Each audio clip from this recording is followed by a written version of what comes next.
who is Charu Sharma personally? Well, I'm still trying to find out.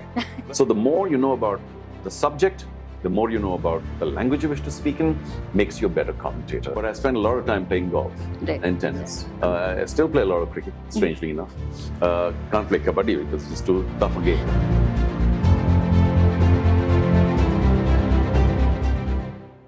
Hello everyone, this is Reshmi Chakravorty from the New Indian Express, and today we have Charu Sharma, the founder of Pro Kabaddi League, with us. Welcome. Thank you so much, Reshmi. I do have to add that I would be most happy to be addressed as a co-founder because as you know, Anand Mahindra was very closely involved with the whole thing as well. So, and a lawyer friend of mine, Rajiv Luthra, who's no more. But yeah, I'm very happy to be a co-founder. Co-founder of it. Thank you. Great. So what brings you to Hyderabad?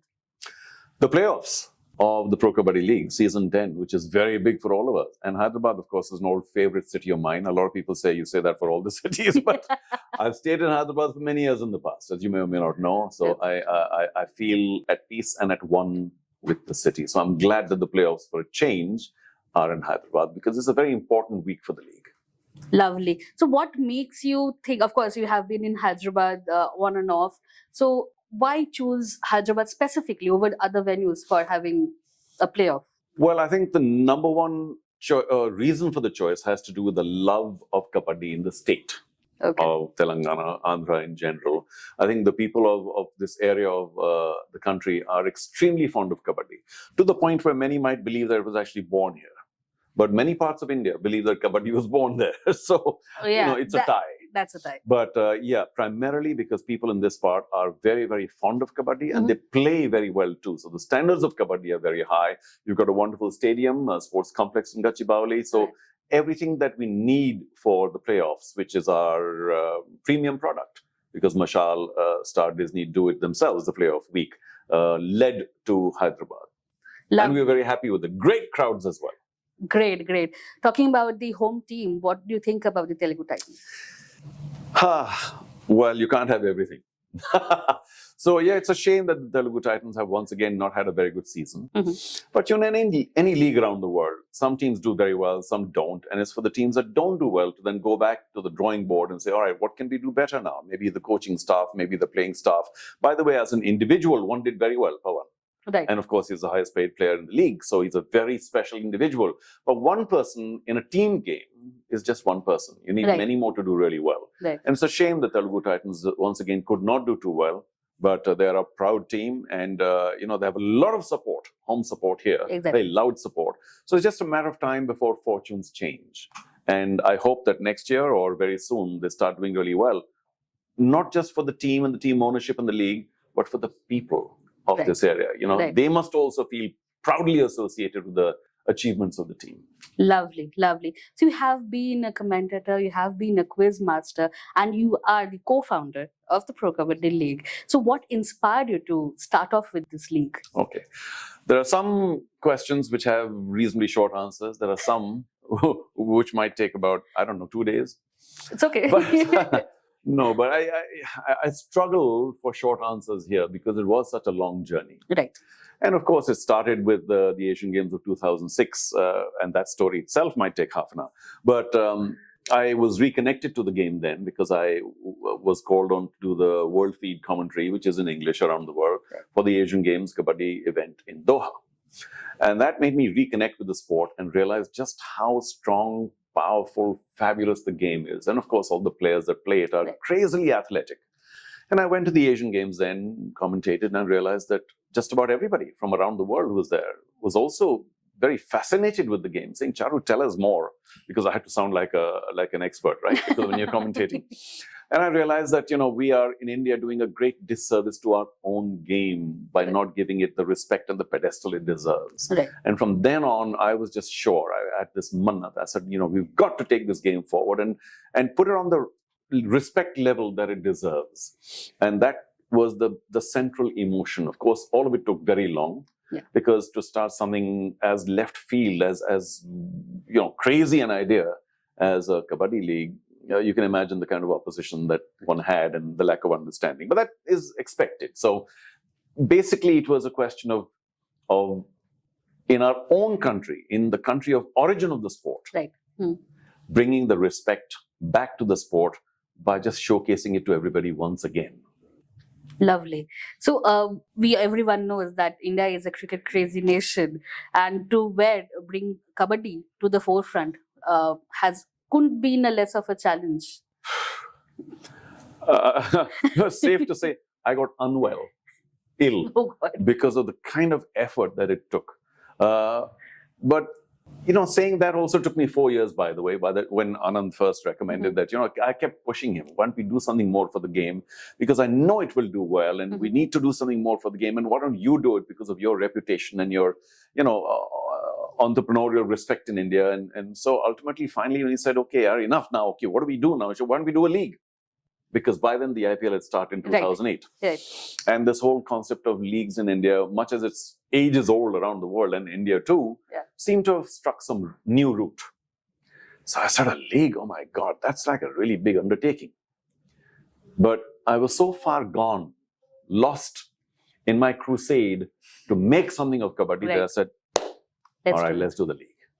So it took another 4 years, by the way, a lot of running around. I had to give up a lot of work, including a lot of cricket commentary work. Other people moved in, that's fine. But, the satisfaction of actually getting the league on the table with the help of many agencies, of course, all the team owners, the broadcaster, very importantly, and many other people who eventually helped, was just soul satisfying. Wonderful. So 10 years, it's a 10th season. So how has the journey been from the first season till now? Well, there was a lot of apprehension and excitement and everything else to begin with. Then the boat sailed fairly calmly for many years. And there's always a pressure, especially when you have a landmark season like the 10th season, to make something fresh and new happen. Right. But I still say that, patience is a very important buzzword here. Because we are only in our 10th season. There are leagues which are in the 100th season or more. Right. So I would like to avoid the desperation of trying to do something new and different all the time. I think we're still, in a sense, in consolidation mode. The league has sustained magnificently, unlike, sadly, many other leagues. So we take a lot of heart from the fact that we've done very well at a base level to keep going and keep going. The 10th season, obviously, was very special for us, and there are a few special actions that were taken. But I just want to thank everybody in the grace of God, everybody who was associated, that they've taken us to season 10. Right. And it's special because we're back to our full 12-team caravan format. Right. Unfortunately, after 2019, because of 2020, whatever happened, and so on and so forth, the whole world struggled. Yeah. Even cricket struggled. Everything struggled. But now in 2024 now, early, we are back to our 12-team caravan style, which is a huge plus for us, because traveling around the country to showcase locally, geographically, what the league is all about is also very important. Of course, it's a big television product, and 98% of whatever happens is because of television and other devices, should we say the visual part of it. Right. But to take it to different localities, regions, geographies is also very important. I'm really happy that we could do that in season 10. Lovely. Are we looking forward to more teams coming in anytime soon? We were the first league to go to 12 teams. We started with 8. And in the third season, we said we are strong enough to go to 12. I do believe that in India, because of the kind of geographical spread we have and all the differences and the diversity of India as well, it's possible to maybe go up to 20 teams for any league. But we also have to be a little patient. And I do think even numbers has a lot to do with it. So perhaps 14, maybe 16, sometime soon, if the company and the commerce around the league can absorb it, because that's very important too. But 16 for sure. And I think the final saturation level for all leagues in India is perhaps 20.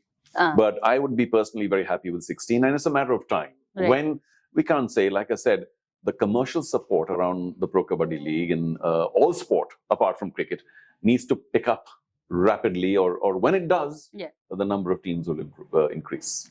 And do you have any specific geographical locations in mind for setting up teams? Well, to an extent, we are hampered by having quality indoor stadia. Uh-huh. So wherever, in whichever part of the city, there's quality indoor stadium, that's where we need to go, which was a challenge from get-go from 2013, 14 when we started. Now there are a few more, not that many more But indoor still in the stadiums. way. Yeah, but there are some very nice stadiums in different parts of the country. So we'll, of course, try and have as far a geographic spread as possible based on where the quality indoor stadiums are available. Great. So now that WPL is happening, do you think a women's league as well in the offing sometime? You know, I have to tell you that so many women play the game also with great gusto and athleticism in India. Right. And when I was going around planning the league back in, let's say, 2012, 13, in all the national camps, so one had to keep sort of motivating all the players, saying that we're about to come up with the league and so on and so forth. The women said, what about us? And I said, yeah, sure, you too. And I was very confident that we'd get a women's league going very early. Okay. But unfortunately, I've had to, swallow my words there and my hopes, because I think we spent a lot of effort and energy in making sure that the men's league is sustainable and is doing really well. Okay. Before we turn our attention to the women's league, that's one point. By the way, even cricket got a women's league after 14 years. So it took them, who have no shortage of anything, 14 years to get the women's league going. I thought we'd beat them and do our women's league before them. But I do think we need to do a lot more work in improving the general standard of the lower tiers of women coming through. Right. They're very hardworking, no doubt, but just a few more. The standard needs to go up a notch or two, not only in India, but remember the PKL is international. Right. And so too the women's league will be international. So the rest of the countries, Iran's very good once again, and a few other countries, Japan's doing well, many others. So we need to make sure that we have enough of a pool of players at Talent the premium pool for level right. to make sure that the offering is grade one. So maybe just another year or two, I'm not sure. But we're very, very pleased and keen to make sure that there's a women's league, and it will happen. I'm sorry, I can't give you a time. But it will happen. Absolutely. Great. So we have seen you as a commentator, like while we were growing up, we have seen you on television everywhere. So why are you missing from that scene? A question best asked to people who actually employ people like me. Well, I mean, I tried in different lines all the time. One of the lines I use is, hey, my number has not changed. Bulana the bulao. But no, I still do a lot of commentary. I did lose a lot of work when I was planning the Pro Kabaddi League because I had to say no to a lot of work. And people don't like being told no. And also, of course, other people move in. It's a complex world. And I'm actually very happy with the fact that I still get a lot of phone calls to do a lot of sports because I'm multi-sport.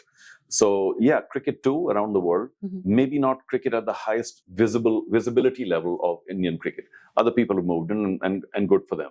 But if somebody calls me and says, hey, we need you for this and this series, India, Australia, I'm not going to say no. But it's just a question of people reconnecting with me. But I still do plenty of commentary on plenty of sports. Maybe not as visible as Indian cricket at the highest level, but plenty of sport. Well, I'm grateful and fortunate that the calls still come. Great. So what do you think as the core skill for a good commentator? Well, it'll be a little arrogant to me to try and say that I know what a good commentator is. According to you. According to me, thank you. There is actually a formula which I spread everywhere I go. And I'll share that with you too, to try and make it a little more, not scientific, but, not just for the layman. Vague. Yeah. If there are 100 units, 100 points to be an ideal commentator, then 50 of those points, this is all according to me, 50 of those points, somebody's of course trying to tell me as well at the back what it's all about, but 50 points belong to knowledge of the subject. Yeah, out of 100 points. Right. So now nobody can be completely knowledgeable, but you can be 2 on 50, very poor. You can be 35, very good.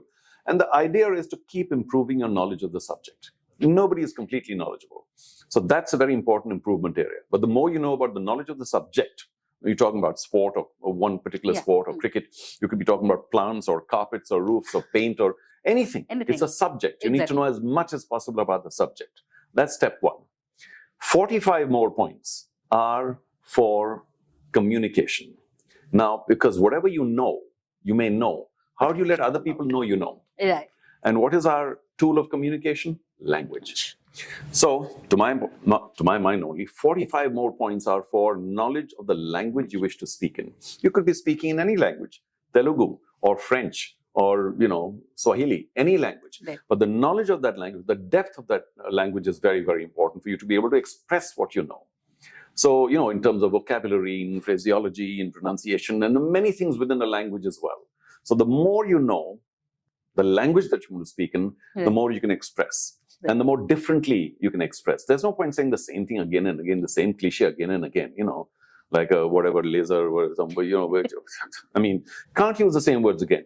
So, in short, the ability to say a similar thing in 15 different ways is what you need to develop. Right. A lot of people, unfortunately, land short on that. Right. So out of 45, you might get 5 on 45 or 10 on 45, very poor. You got to keep improving every single day deliberately by wanting to improve, not just feeling, I know the language. No, you don't know enough. You need to know more and more and more. Right.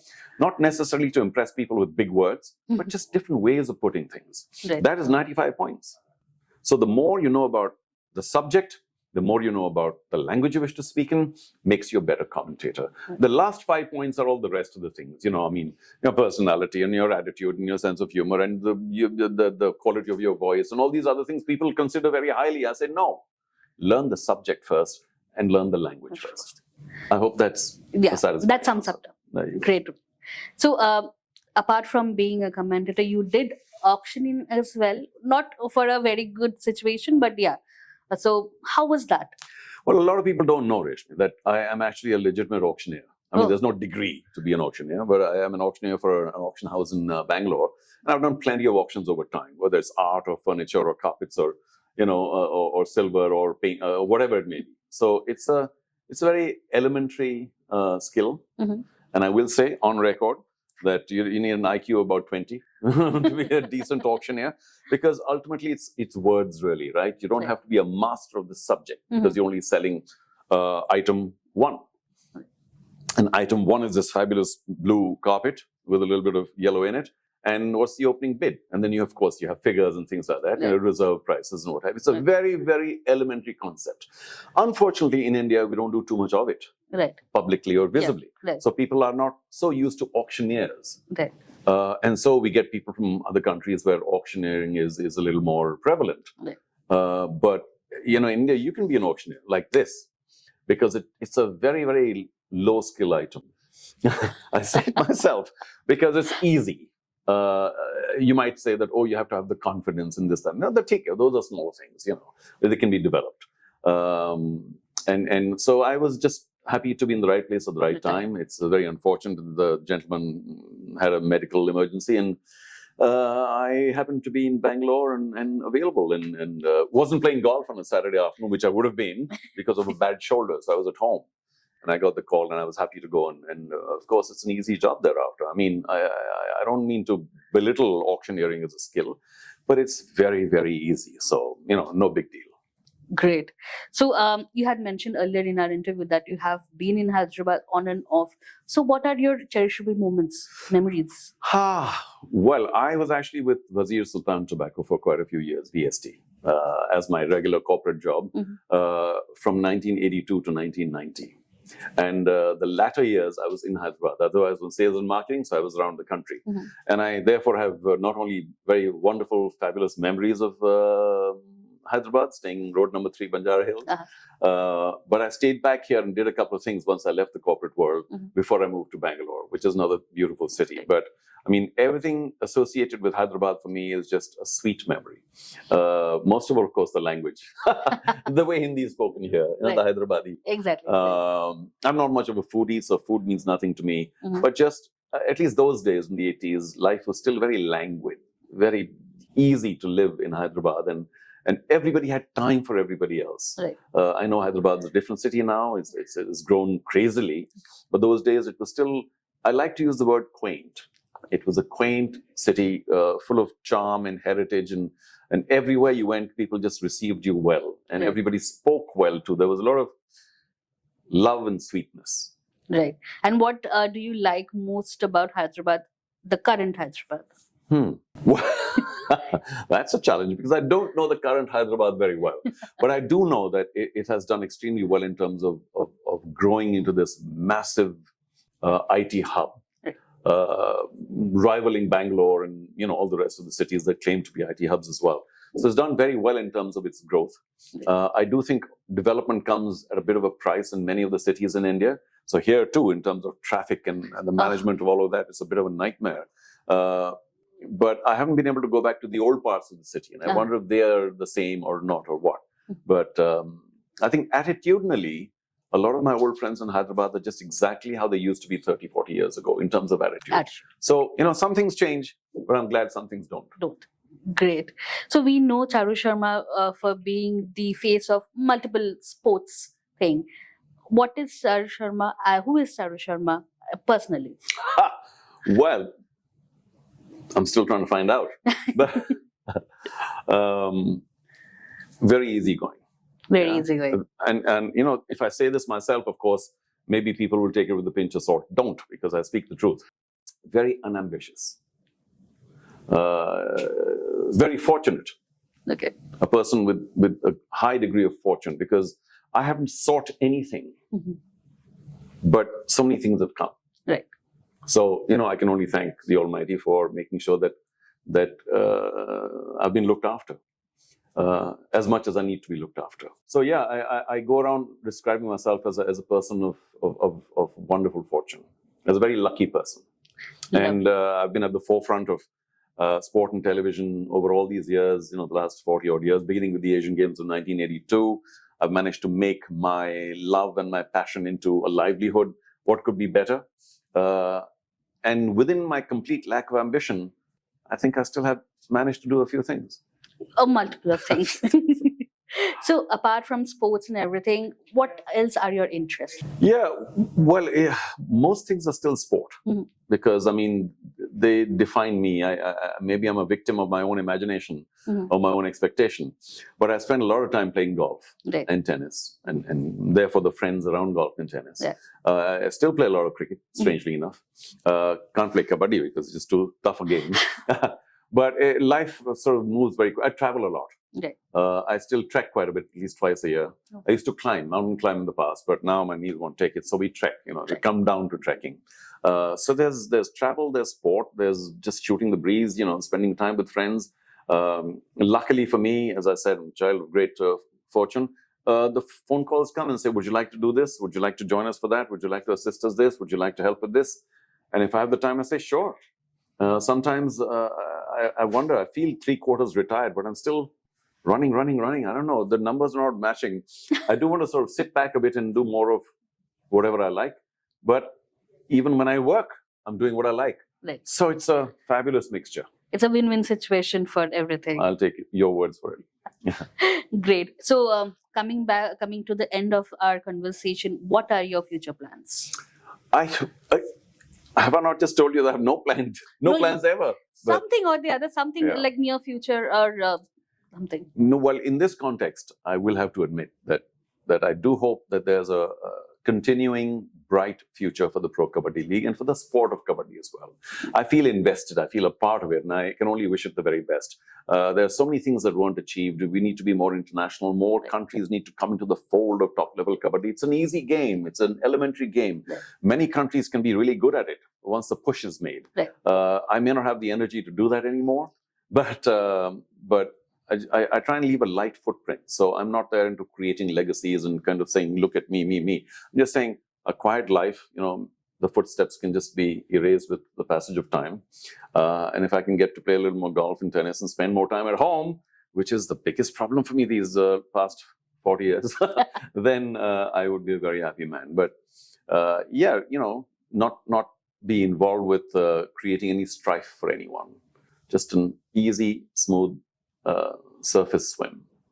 Great. Thank you so much, Mr. Sharma. You're most welcome. Thank you for sparing the time. Thank you. Thank you so much. All the best. Thank you.